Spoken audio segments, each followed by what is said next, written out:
Magandang araw po sa inyong lahat. Sana matapos yung panoorin itong aking vlog ay makapag-subscribe kayo sa aking YouTube channel. At sana matapos yung panoorin itong vlog kong ito, pakihit na lang din yung notification bell para every time na nagkakaroon ako ng bagong vlog ay madali kayong manonotify. At yung palaging request ng Sir Bong, favor nyo na lang kay Sir Bong kasi dyan sa mga vlogs ko ay marami nang lumalabas na ads. Sana pag lumalabas yung mga ads, huwag nyo siyang i-skip. Papanoorin nyo ng bubuo lahat ng ads na lumalabas dyan sa aking vlog.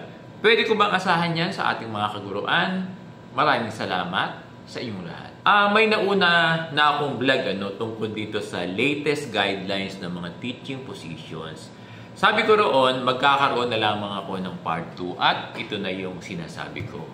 Itong latest guidelines ng mga teaching positions, we refer this to DepEd Order 20 Series of 2024. And to my understanding, kung available na yung mga items or my division memo na open na yung mga additional teaching positions known as the expanded career progression such as Teacher 4, Teacher 5, Teacher 6 to Teacher 7 at yung Master Teacher 4 to Master Teacher 5, yung DepEd Order 20 na guidelines, ito na yung gagamitin.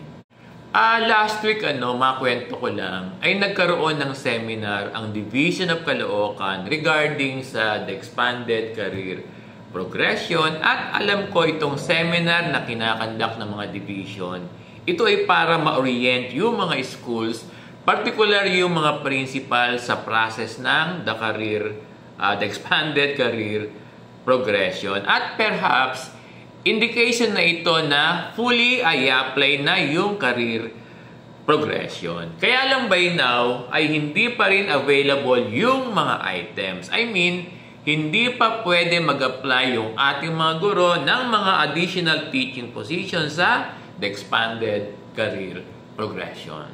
Pero itong DepEd Order 20 Series of 2024, currently ay ina-apply na ito sa mga teaching positions kung mag-a-apply kayo ng Teacher 2 and Teacher 3, Master Teacher 1, and Master Teacher 2. Kaya kung mag-a-apply kayo ng mga teaching positions na binabanggit natin, ito na yung gagamitin na guidelines sa inyong application, either natural vacancy or reclass. Pero kasi pag in-apply na fully yung the expanded career progression, sa pagkakaunawa ni Sir Bong, wala nang natural vacancy, lahat ay magiging declass na. Ito yung pagkakaunawa ni Sir Bong. Kasi sa the expanded career progression, wala nang ranking. Kapag qualified ka sa isang teaching position, pwede mo na ito applyan at hindi ka nadadaan ng open ranking. Pero kung nakita nyo na itong DepEd Order 20, nabasa nyo na, Series of 2024, meron pa rin siyang open ranking. Hindi ko lang alam, once na available na yung mga additional items ng the expanded career progression, ang sabi, maglalabas para uli ng another guidelines. Pag-usapan na natin yung latest na criteria as stated in DepEd Order 20 Series of 2024. Dito sa guidelines na ito, may tinatawag na comparative assessment and precisely, this is already the criteria. Una, yung education. Sa education, may increment table ito. Makikita nyo yan sa DepEd Order 20. Let's say for instance, meron ka lamang 27 units for your master's degree. Itong 27 units na ito, meron siyang corresponding increment points. Parang ganito yung pag-compute ng points for education. Again, gaya ng sinasabi ko, basahin nyo din yung DepEd Order 20 at unawain itong computation ng education.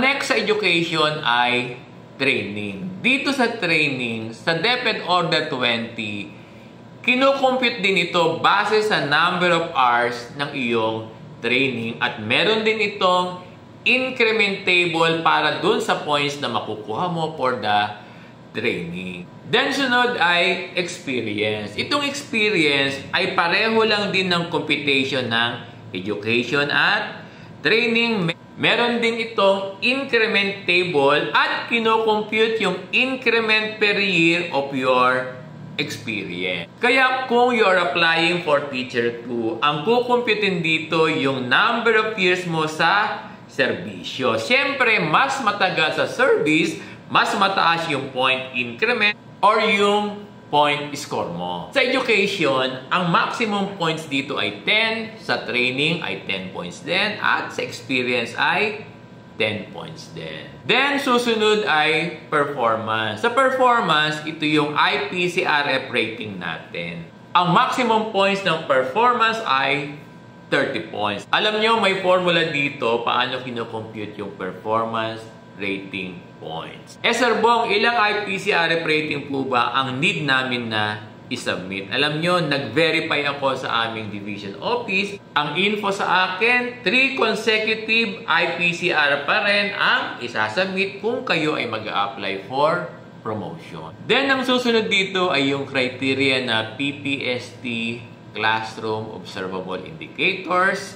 PPST means Philippine Professional Standard for Teachers. At yung huli ay PPST Non-Classroom Observable Indicators. Sa pagkakaunawa ni Sir Bong, kinukuha yung pagdetermine ng points ng mga ito sa actual classroom observation. Then you will be required to present MOBs. At sa dalawang criteria na ito, gumagamit ito ng rubric tools. Ito yung pagkakaunawa ni Sir Bong. Sa PPST Classroom Observable Indicators criteria, ang maximum points nito ay 25. Yung PPST Non-Classroom Observable Indicators, ang total points nito ay 15. Another thing, sa comparative assessment, if deemed necessary, nagkakaroon ito ng written exam and interview. Alam nyo, yung mga formula sa pagdetermine ng mga points ng bawat criteria at yung summary ng total points acquired, lahat ito ay indicated sa DepEd Order 20 Series of 2024. Tingnan at mas pag-aralan pa ng ating mga